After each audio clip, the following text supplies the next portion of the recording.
Does it usually come lyrics first, or?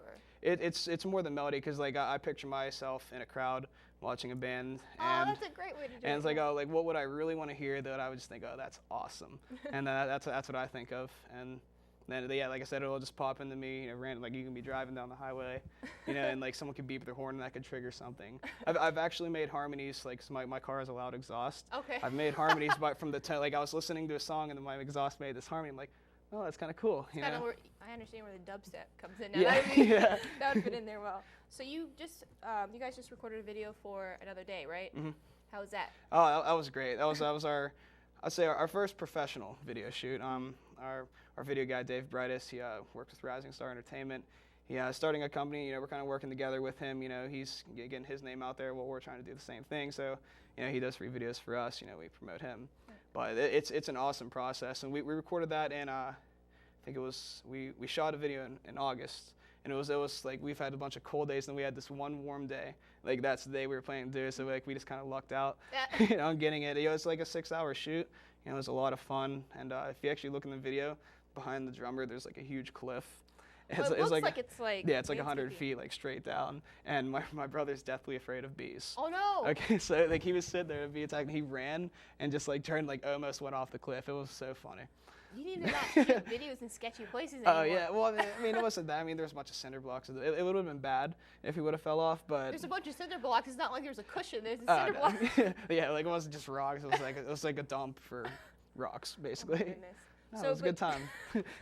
We actually have Another Day in rotation, and I think it's in rotation at a couple other radio stations, right? Mm-hmm. Well, not necessarily Another Day. A bunch of Pittsburgh stations. Well, just the one 105.9 The X. They play 4 songs off of.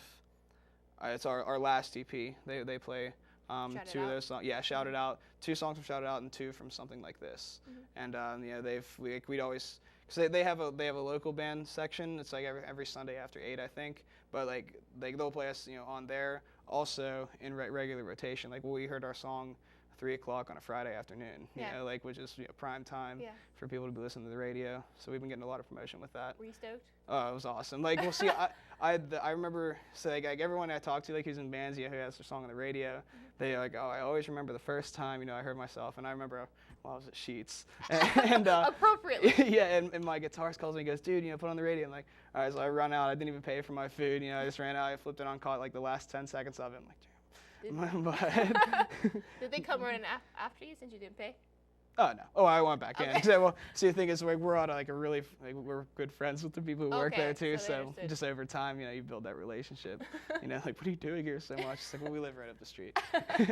But no, it's great. And, I'm still working on getting our new songs, to the radio station so they can start playing those with everyone. So. Are you going to be recording another video soon for Catch Me Dreaming? Got Me Dreaming? Or Caught Me Dreaming. Yeah. Sorry. No, but yeah, we actually just shot that 2 weeks ago.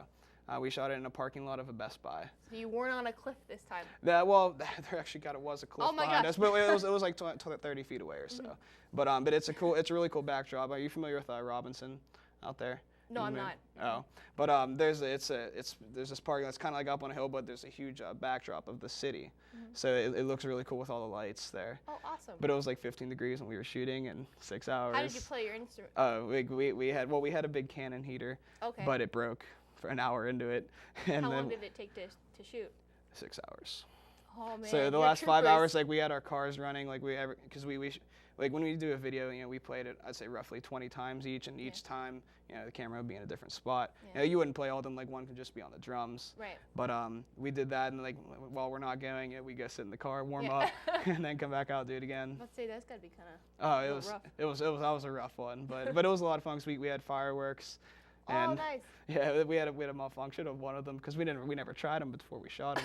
It's just like, all right, light them, this time go. But. Did anyone get hurt? Oh, no. Okay, good. If anything, it was warm and Your nice. video shoots always seem to be dangerous. Oh yeah, there's always something going on. So as a band, or you can even answer this as you personally, do you prefer the writing process? Do you prefer to play live shows better? I'd say both. I like what I like better.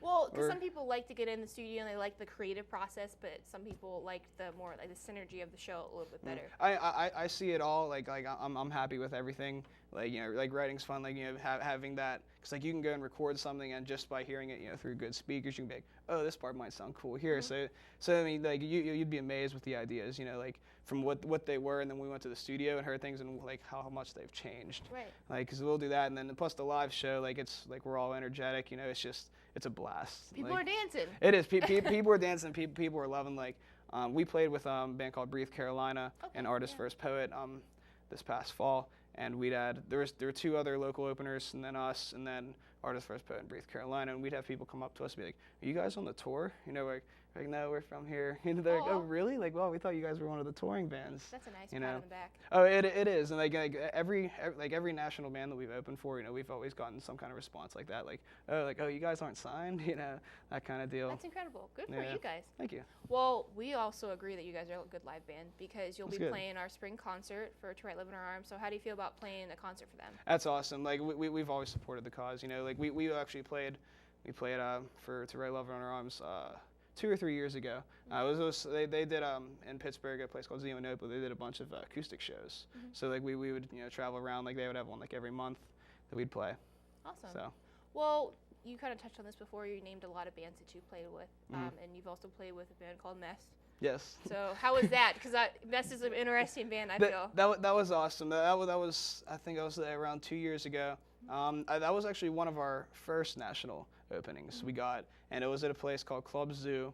And Oh, I've been there before. yeah, like see, that was my first time in It's there. kind of a weird. It is like it's I don't know. It's big it's cement always block. changing too. Yeah. Yeah.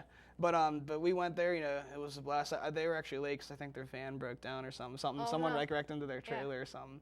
But it was cool, you know, because I was talking to the guys. Like our merch table was right next to theirs. You know, we just was kind of just talking with them all night. And, you know, especially getting to see them play. Like, oh, you know, these guys are really popular. Like Right. it was a pretty surreal moment. It's a throwback too with pop Yeah. punk from them. Oh yeah. What's your favorite show so far that you've been able to play that you've been able to open up for a headline act?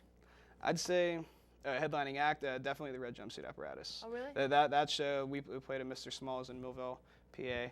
I've been there too. Oh, really? Yeah. Yeah, like that. Yeah, there's probably 750, 800 people there, and Nice. it was just like. Then that was another show. Like, oh, you guys touring with them? I'm like, no. Oh. You know, we live right up the street. You know, we're at Sheets all the time. Yeah, you'll find us there. Yeah, but no, like that show is that like we won the crowd over like within the first 2 songs Awesome. easily. So that was definitely a memorable one.